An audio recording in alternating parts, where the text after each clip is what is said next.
Well, welcome to OLC 4.0, Term 2A. This is Class 13.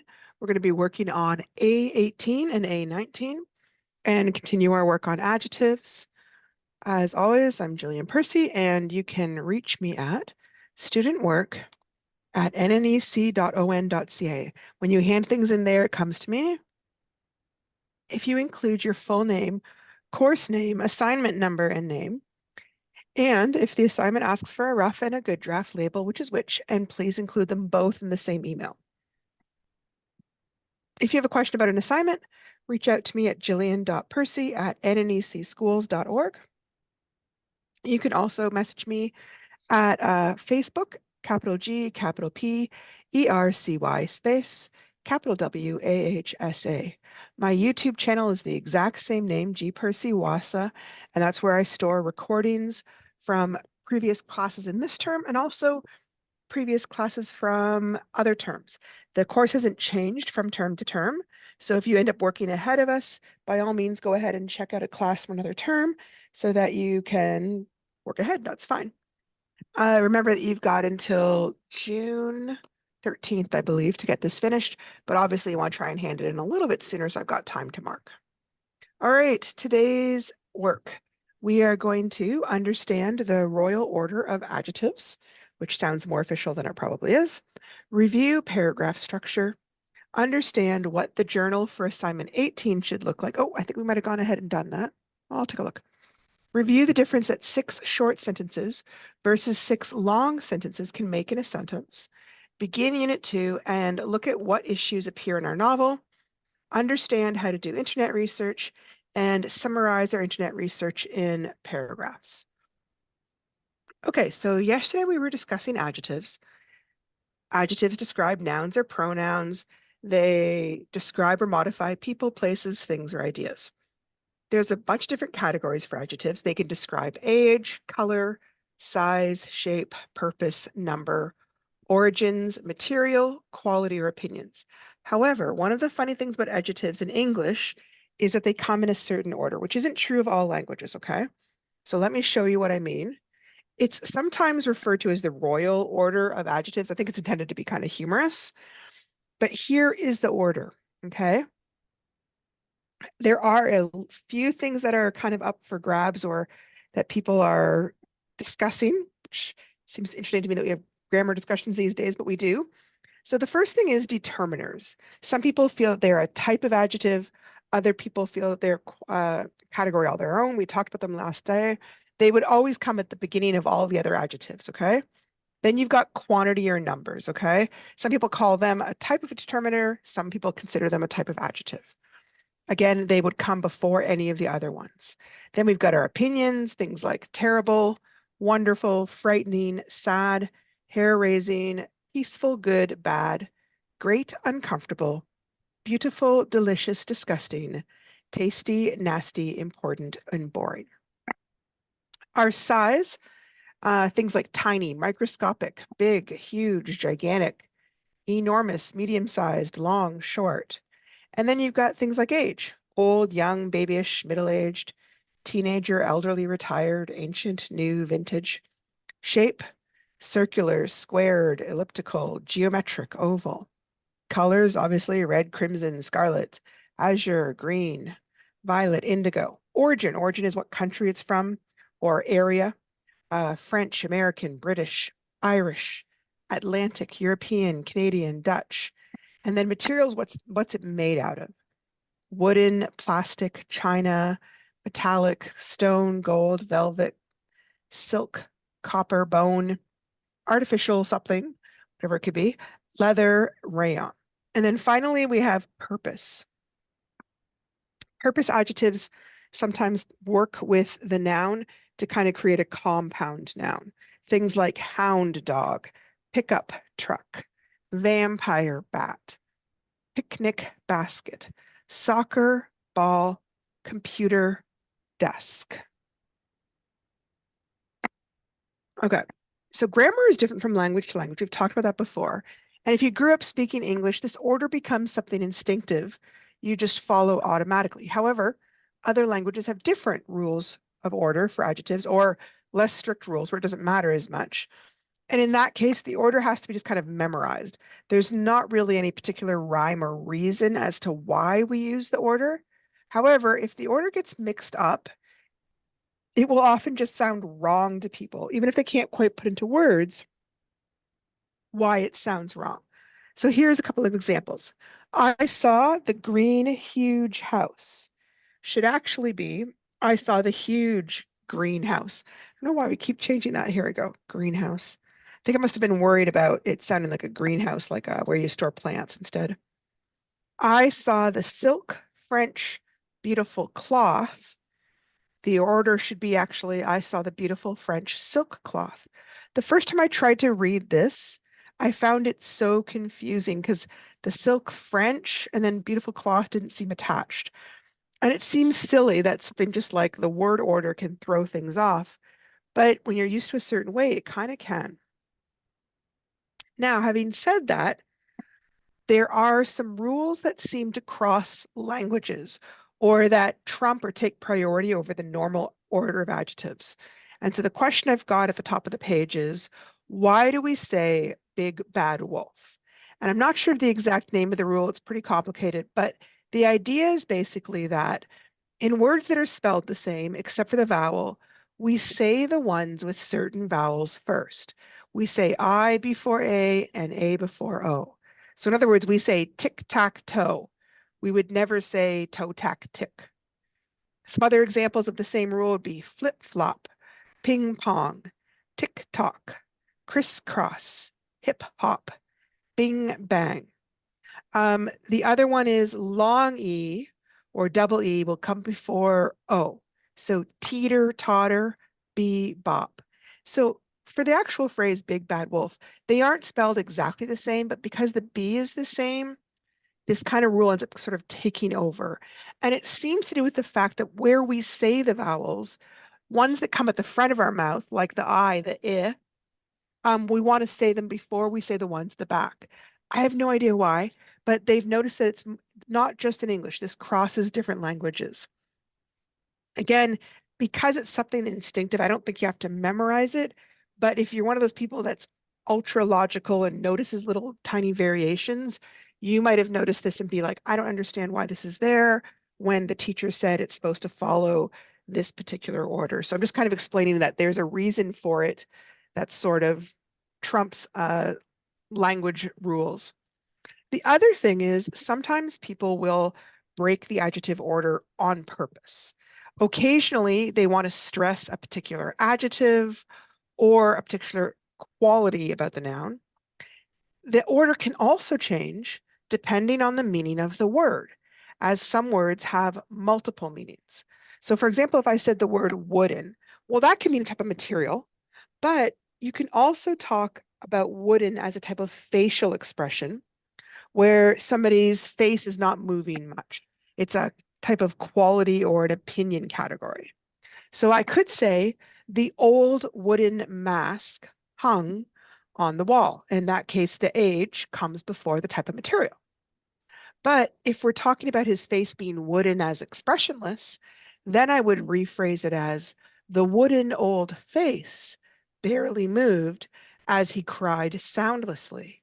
And in that case, quality or opinion comes before age. Commas. Do we use commas with adjectives or not? You may have seen sometimes we do, sometimes we don't seem to, and here's the reason why. If they come from the same category, if they're both a type of opinion, for example, you should have a comma between them because in essence, it's becoming a list. Like the disgusting comma, smelly, pear should get thrown away. But if they're adjectives from different categories, you don't need a comma between them. So if I said the delicious yellow Welsh cheese has just arrived at the shop, I don't need to put commas there because they're all different categories of adjectives. And you never put a comma before the noun. Like I wouldn't put smelly, comma, pear, because that makes it look like pear is another adjective, and it's not. Now, having said that, this is a bit tricky. And if I was just writing quickly, I would probably err on the side of caution and use the comma between the adjectives. For me, it mentally just looks better, and I probably wouldn't be thinking about which category. Other teachers may be stricter than me. This is just my opinion. I'm making sure you know the rules, but also as we're writing, I would say I would I would I would default to putting the comma there. Okay. The other thing, and we've talked before about how English has word order. Word order can be very important in English. So adjectives have two main places in a sentence. And the first place is just right in front of the noun we're describing. The noun could be a subject or it could even be part of the predicate. It doesn't matter whether it's at the beginning of the sentence or not.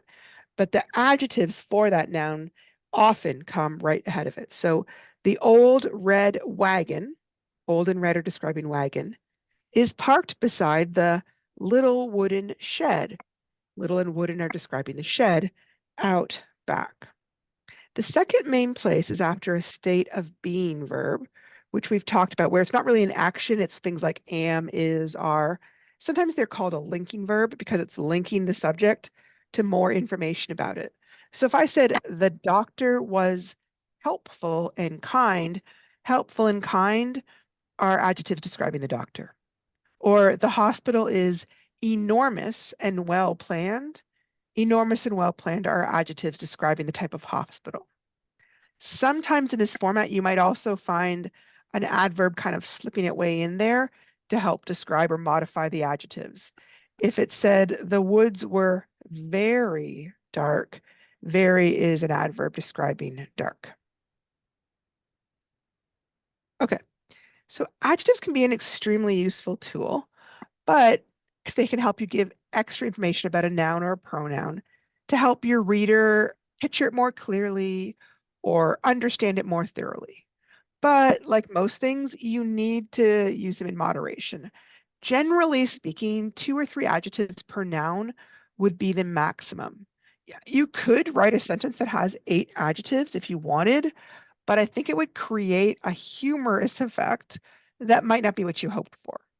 So if you look at these common nouns and think of some adjectives we could use to create a more vivid picture for the reader. So if somebody said, oh, I've got a dog at home. Well, I might be picturing a tiny little dog, like one of those little mop dogs, and someone else might be picturing a giant husky. So we need to add some adjectives to explain what's going on. So I might say the little white dog. Okay. House. Well, what kind of house? Is it a tiny bungalow?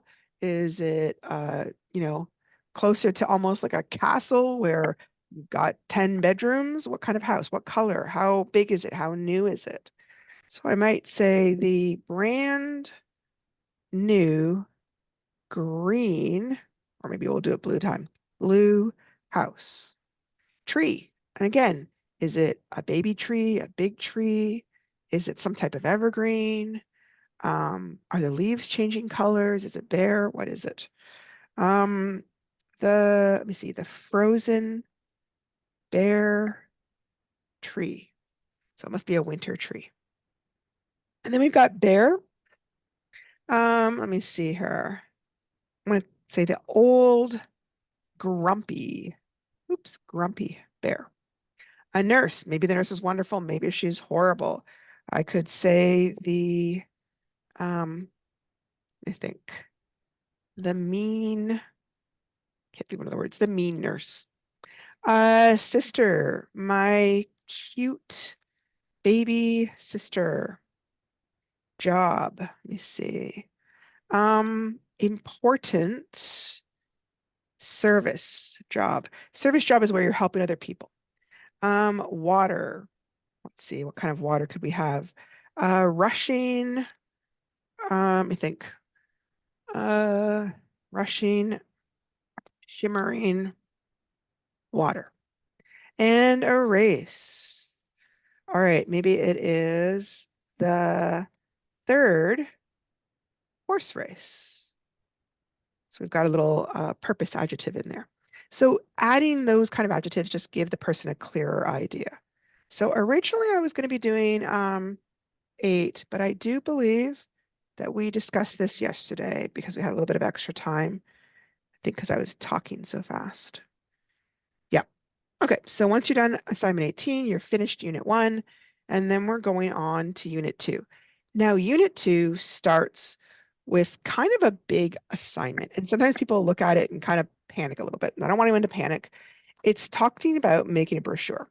So I'm going to explain how to do it. I'm going to talk about it today. I'm going to talk about it tomorrow. If you feel overwhelmed, one thing you can always do is skip it. Go on to the other exercises, and then you can come back to it at the end of the unit or even at the end of the course when you're feeling a little more comfortable and a little more confident about your writing skills. So we're talking about it here, but remember that doesn't mean you have to tackle it immediately. You're always welcome to hand in assignments out of order. Lots of people do. Okay, so a brochure. These are really common in older days before computers. I don't know if they're as common as they used to be. They're often a page, like a regular 8 by 5 times 11 page, that's been folded into 3 different parts. And it can be on any topic, but it is really commonly used by businesses to sell their services or used by hospitals or doctors' offices to help explain medical information or procedures. So take a look around your community and see if you can find any examples of brochures. You might find some at the nursing station. I don't know if they still have them, but at that gas station in Ignace, they used to have a whole wooden stand full of little brochures selling stuff.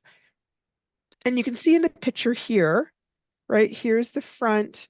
Then you open it up and here's all this information inside and a little extra page. And then the back is often like a contact page. So it makes me a little bit intimidating, but we're actually going to make one of these, okay? Now, okay, so here's an example from Nan Hope, okay? And here's the cover. Again, this would be normally folded. Normally, you would just see this like long, thin rectangle. And then you would open it up inside and you'd see mental health support. We're here for you by phone, text, live chat, and Facebook. I'm kind of surprised they don't list them right there. Well, it's listed on the front cover. And then it tells you what kind of services they offer.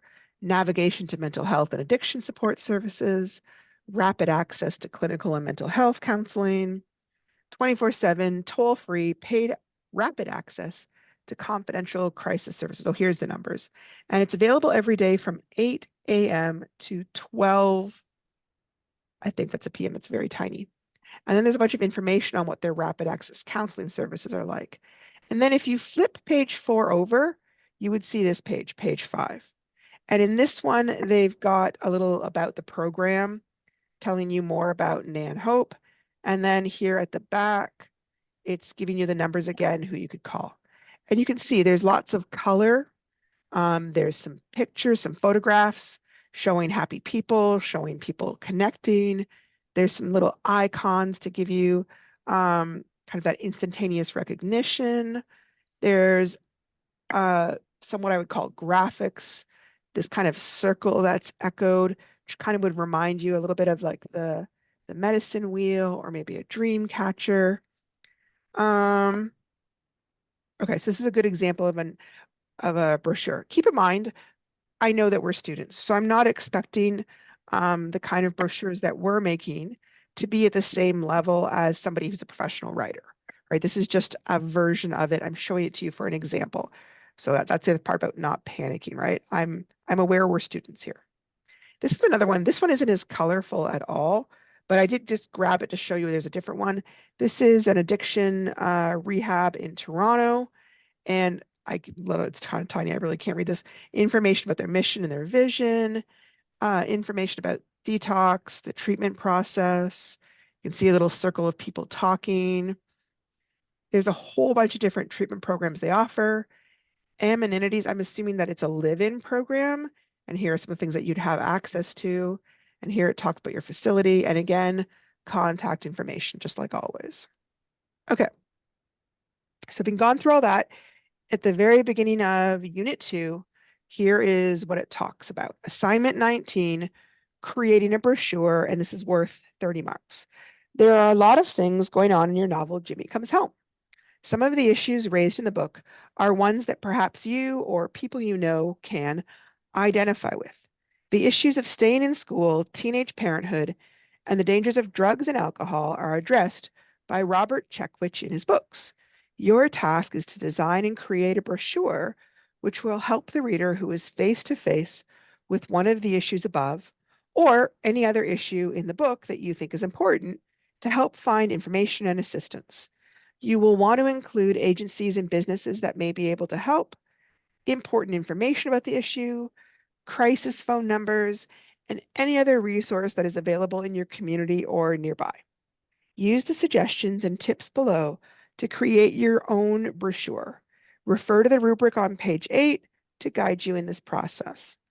One way that people learn about places, people, and things that they don't know about is by reading about them.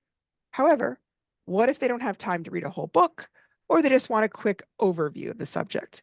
Well, in that case, businesses and organizations often use brochures to inform or persuade quickly. They use the brochure to grab the reader's attention and get them interested enough to want to know more. They are available in many different places, a health clinic, a hotel lobby, a school counselor's office. They can be requested through the internet or mass mailed by a company. And regardless of its format, a brochure is considered a type of advertising. You as a reader need to understand what is being said and how the information affects you. Okay, brochures, yeah, we've said this already. Task, create a brochure.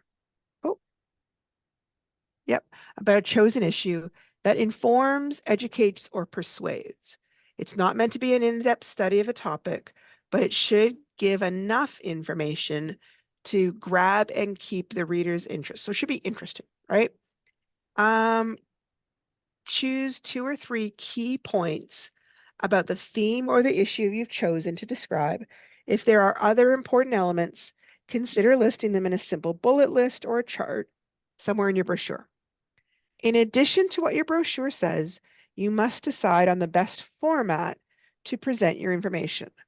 Different formats work best for brochures with lots of text or with lots of pictures or small blocks of text or lists or charts or maps. It kind of depends what they're selling, right?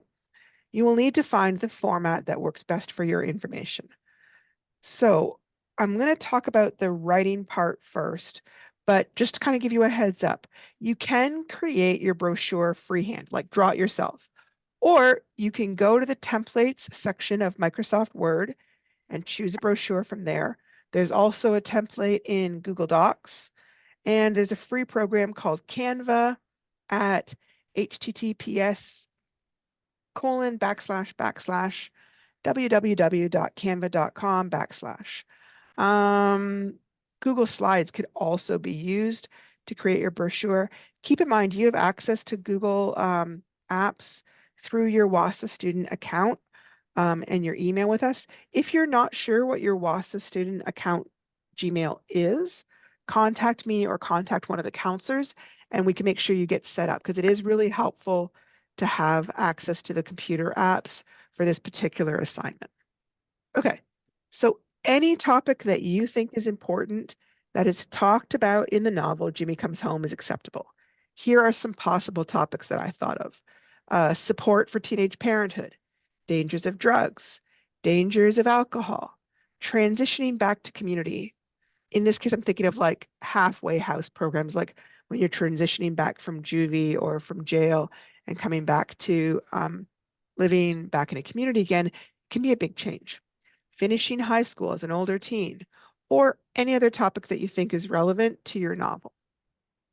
Okay, in your brochure, not your brochure, in your unit, they have this, and here are the steps that they list as how you should follow in order to make your brochure. Number 1, write down your topic in the space provided below, and then write what you currently know just off the top of your head about your topic in the K section. K stands for no. That's right here. And then come up with 3 or 4 things you would like to know about your topic and write them under the W section. This will help guide your research. The W stands for want to know. So let's say I picked support for teenage parenthood. And I know, okay, TIC does this, and I know this other company does this, but hey, who else is available to provide support for teen parenthood? Do the schools provide any kind of support? Do certain kinds of community programs provide support? Once you have some questions, it gives you some things to research. Try to look at some sample brochures. Even if you can't find any actual ones in your community, remember that you can go online and look around and find some sample brochures there. Especially look for any that have like a style or a format that you kind of want to imitate or borrow, and see how much detail each type of brochure includes. Like when we were looking at, say, this one, this has so much writing. This one has much less writing. Now, this is way more beautiful and eye-catching, but it doesn't tell you as much. So it really depends what kind of brochure you're writing. That part is up to you, okay? Research your topic. Use the materials provided to gather more details about your topic. From these materials and what you already know about the topic, start picking out 5 to 6 significant or interesting facts that you think you'll want to highlight in your brochure. And then write those out in your own words. So I'm not actually providing new materials. I'm not sure. Maybe they used to. I am just expecting you to look on the internet. You could also call up like local organizations. Like if you wanted to know about support for mental health issues, you could talk to the mental health worker in your community and ask, hey, what kind of supports do we offer? You could talk to Noden. Hey, if I knew a student was having trouble, how would I support them? That kind of thing. So it doesn't have to be only internet. That is another way that you can get information. So here is an example. If I said my topic was recovering from alcoholism, here are the things I said I knew.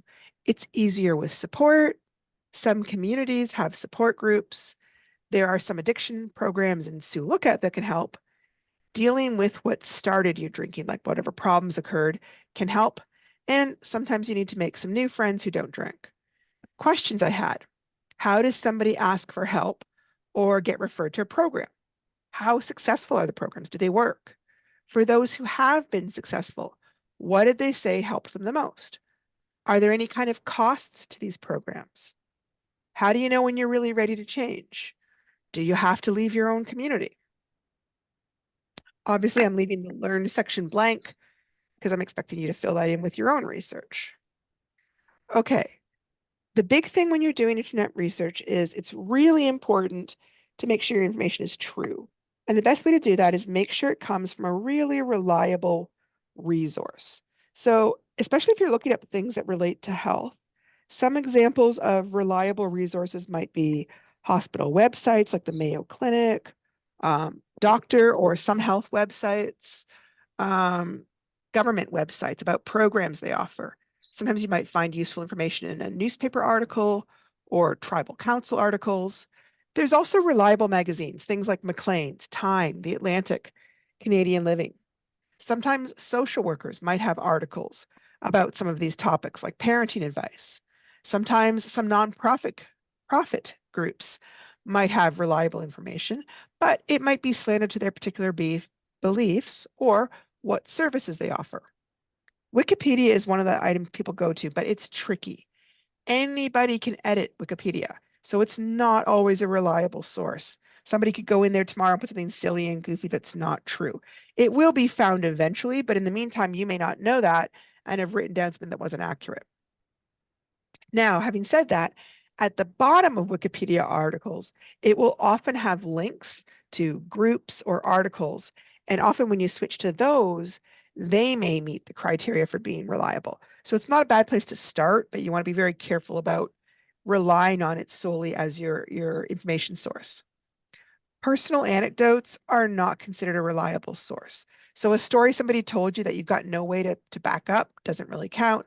And for the same thing, a personal blog can also be problematic. So if somebody told you about this wonderful program, but you have no links to check out the program, there doesn't seem to be any doctors or hospitals behind it, you would want to take that with a grain of salt because you don't know for sure if it was true or reliable. Okay, here are some examples of cover pages that you might see. Here's one about living without pain. Here's one for the best moments of your life. It looks like it's about travel. This one I think is medical, but I don't remember what it was. Explore your life now. You are important to us. Some other ones, here is one talking about Mental Health Awareness Week, right? And you can see lots of great colors, lots of interesting graphics, and a little bit of text.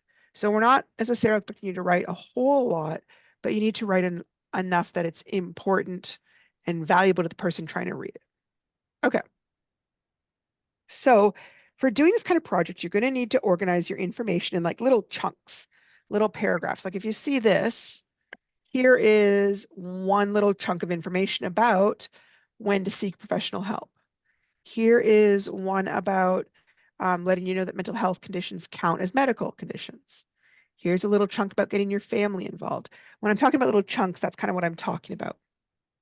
You're going to need a cover or title page. You need to have some sort of paragraph explaining the problem, right?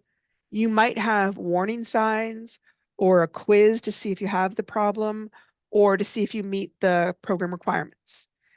You might have a little section on steps to take to get help. Might have a section explaining the solution, a program or a service that tries to help people that have the problem. You might have a section where you list the selling points. What makes your program special or successful? There might be statistics about the problem or statistics about the success rate of the program or service. The back page of brochures is very often a contact page listing phone numbers, addresses, fax lines, that kind of thing. Okay, so here's another little example, and you can see just the little chunks, right? It's not necessarily written in sentences. There's a few little pictures to kind of add to it. This one is about liver cancer. This one is trying to sell you moving services. Okay, things to think about as you do your research.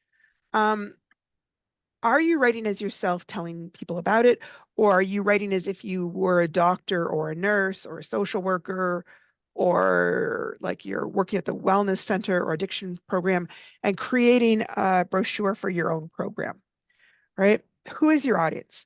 Are you writing to youth like Jimmy? Like, is it something you would want Jimmy to pick up, more people like Jimmy? Or are you writing things to like the elders, to like to his grandmother? Or is it something you're writing to the teachers who might be trying to help youths? What is your goal or purpose? I would not think that entertainment be one of your goals, not for this particular assignment. Informing others or teaching others about a problem is probably one of your goals. Persuading them to get help through your service or program is probably another goal. And all of the above are going to affect the tone and the style of the writing. So if I was writing to a youth, I'm going to use much more casual language. I might make my sentences a lot shorter. I might not use any special medical terminology. Whereas if I was writing to a teacher, I might write much longer sentences. I might get very technical because they are older and have the training to understand that, right? So it really depends on who you're writing to, how formal your language is going to be. So I know this is a big project. Please take all the time you need. It's okay to call me and ask me for help.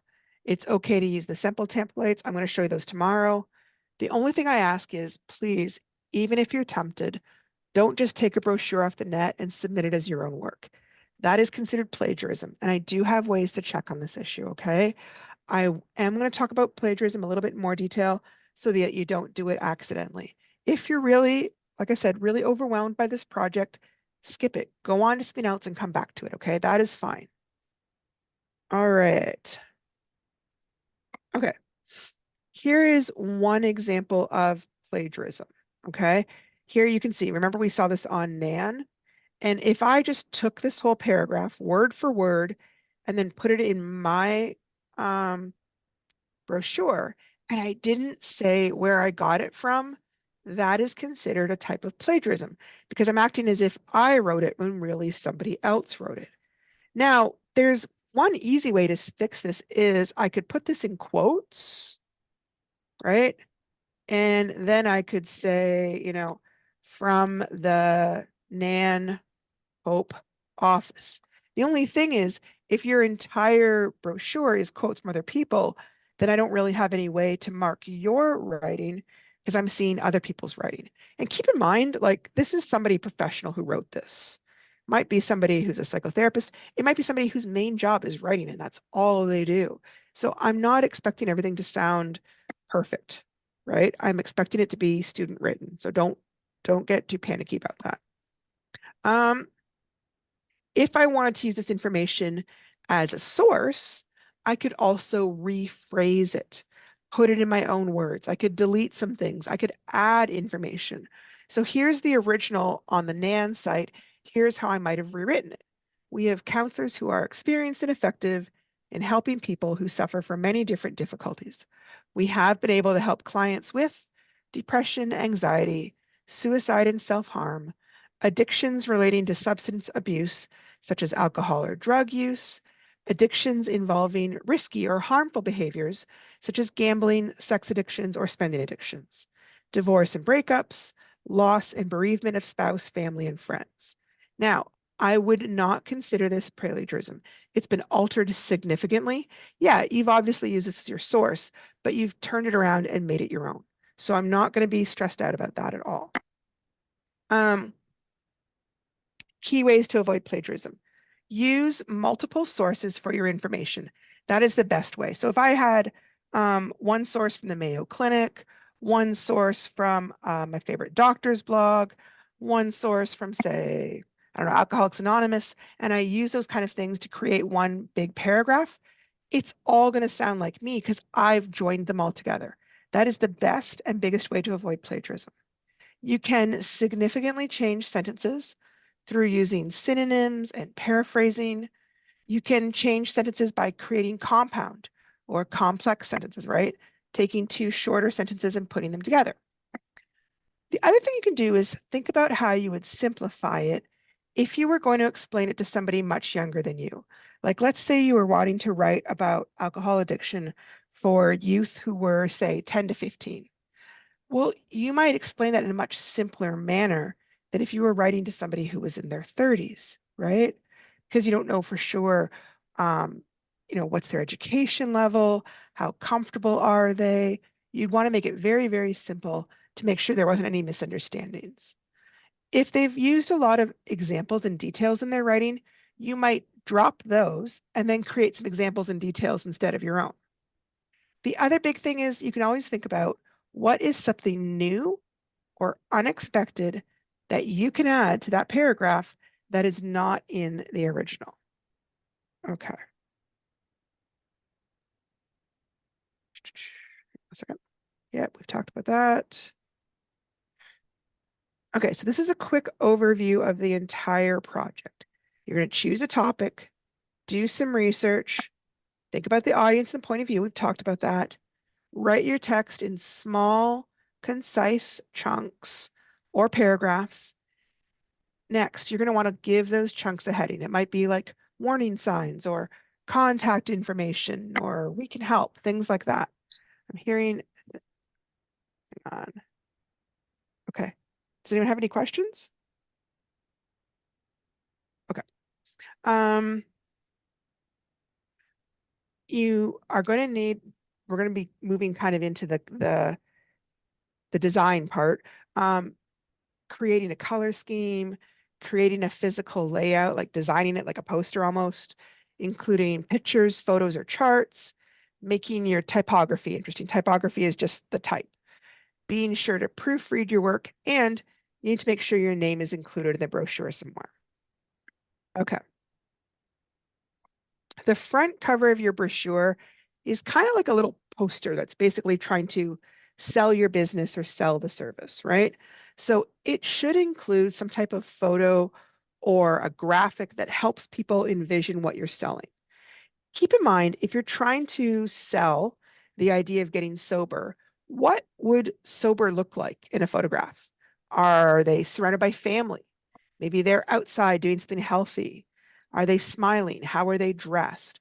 Right? It can be hard to get across an abstract concept like sobriety. Or maybe you might show a photo of the staff or the facility they're going to. How could you make that place look inviting or welcoming and safe? Okay, so we're going to talk a little bit about how to make a brochure using Google Slides. I really like Google Slides. I think it's really easy to use. That's why I'm talking about it. Um, I'm using Google Slides right now. So here is my sample, right? I've got page 1 over here because when you fold it, this part is what you'll see first. This part ends up being the back, and this part kind of tucks in. And then when you open it all up, here is your insides, your page 2, 3, and 4. And how I set this up was really, really simple. I'm going to grab a page and show you. All I did was grab a new slide. Remember that you have access to Google Slides through your account. So if you went up here, sorry, I grabbed a new one. Yep. And then you would pull up Google Slides. Okay. And then you would see the new stuff and you'd pick things out. I want 3 rectangles. So probably not going to put that there. I'm going to insert, go over to a table and pick 3 like that. And then I'm just going to make it bigger. Here's all the way to the top. Here is all the way to the bottom. Here is all the way to the side and to the side. Now, I'm just going to show you mine again real quick. One thing I did was I put a little rectangle on the inside of one of those sections so that when I was writing text, I would know to try and keep it inside there. And you can do that with a text box like this. I can come over here and just kind of drag it to make a little rectangular text box and go over here to make the borders. And then all of a sudden I've got a little spot where I can put my text. You don't have to. I just wouldn't want my stuff getting folded over, okay? And I labeled them so that I knew which was which. I want to remember that here's my front cover, here's my back cover. This is that kind of weird page that no one knows what to do with. And here inside is probably where the majority of your information is going to be, okay? I've also included a short video walkthrough of how to use the program called Canva on the YouTube channel. I don't know if I'll get a chance to show it today or not. Canva has a free version and it also has a paid version. You don't need to bother with the paid version. The free version is more than adequate to do this assignment. I've used it all sorts of times to do things like make resumes and posters and things like that. The nice thing is you can use their layouts, like they'll have brochure samples there, but you can change their colors. So if you're feeling stressed out about how to design stuff, if you feel like, oh, I'm not really very arty, that's okay, because you can go in there, change their colors, change what type of type they use, add in different photos or graphics. But they've given you some possible layouts to start with. And if you're not feeling particularly artsy, that can be a real help. So if you're just looking for the URL, it's https www.canva.ca. See if I have, can I pull it up? Okay. So if you went to it, here's what it looks like. You can see the word Canva here. Now it's going to sign me in because I have a an account also through, sorry, through my business like here as well, right? But sorry, I didn't know it was going to do this on me here. All done. Here we go. Okay. So there's 2 ways you can do it. You can go down here and look through different documents. The only thing is sometimes it'll try and sell you a paid version and you don't need to use that, but it can make people uncomfortable. The other thing you can do is just go up here and hit create a design. And let me think here. Let me think. I'm just, oh, worksheet. I'm just going to use that. Okay, because it's the letter size. Now, the other thing I might, well, let me turn it. Hang on a second. Okay. If I go to brochure templates, see if this will work. Oh, that's not quite coming up. Okay, I'm gonna go back to the home and try that again. All right, I'm gonna write brochures here and see if that works. I've done this a few times, but when you're messing around a lot, it can be confusing. Okay, so the big thing with this is if you don't have a paid account, what you'll sometimes see is like a little crown there. And the crown means it's going to cost you money. If there's no crown, it would mean it's free. So I'm just going to grab a blank brochure here. And so now it's facing the right way. That's what I was having problems with.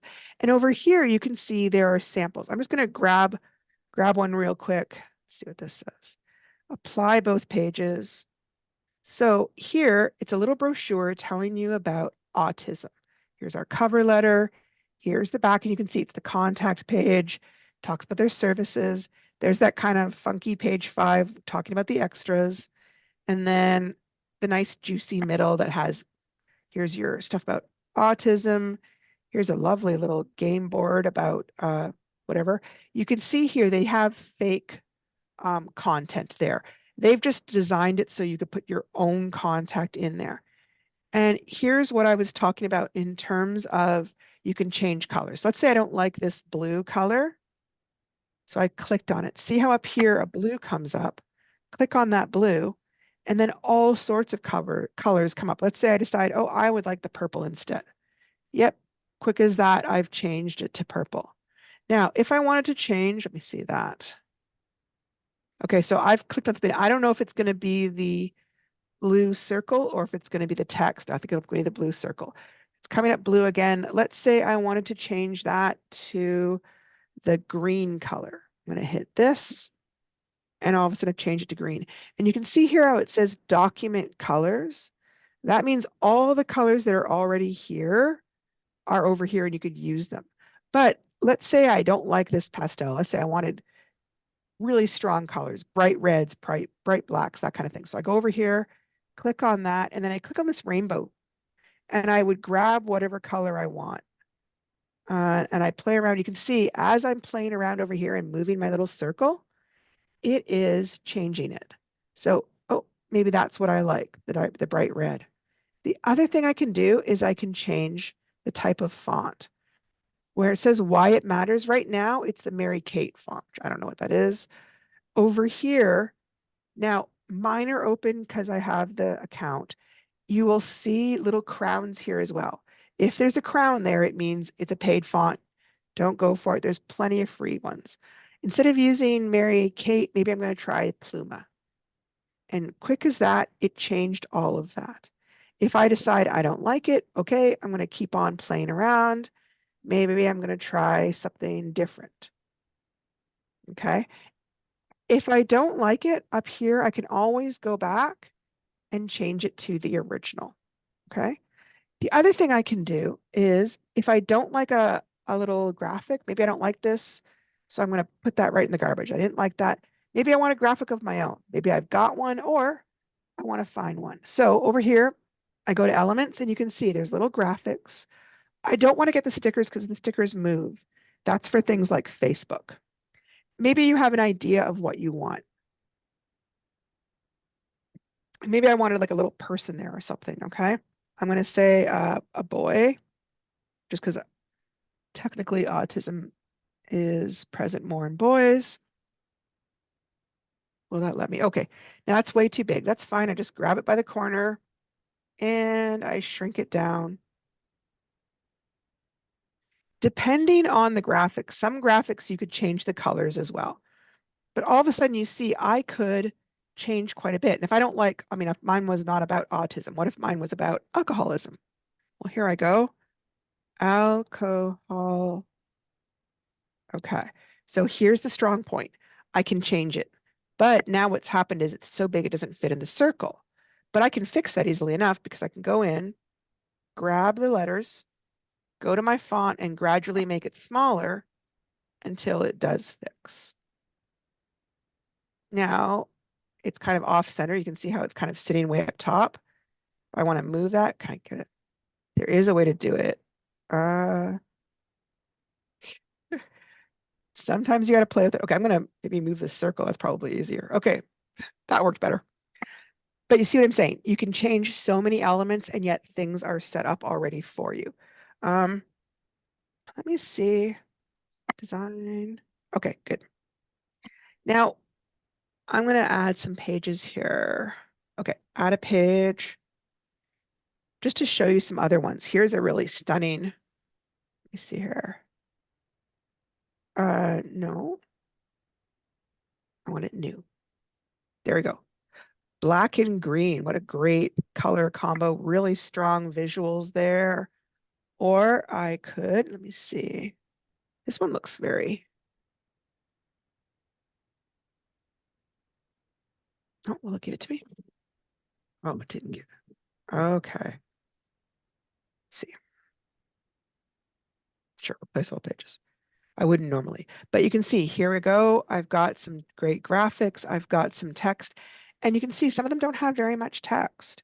So I'm trying to show people this because I think it's a really great site, and it's got just so many interesting little versions that you could try. Let me see here. This is one I really like. Okay, so if the design element is worrying you, this is one option. We're going to talk a little bit more tomorrow about the different elements of design because they are something we do mark. This is kind of coming in the media category, right? English isn't just about reading, it's also about media and creating media and understanding media. So that's one of the things we're going to be talking about in Unit 2. At the end, we'll be talking about advertising and things like that. I know I've got to kind of wrap up now. Is there any questions before I go? No? Okay. Well, then I will talk to people tomorrow. Good luck. I hope you've got lots of good ideas for how to work on this project.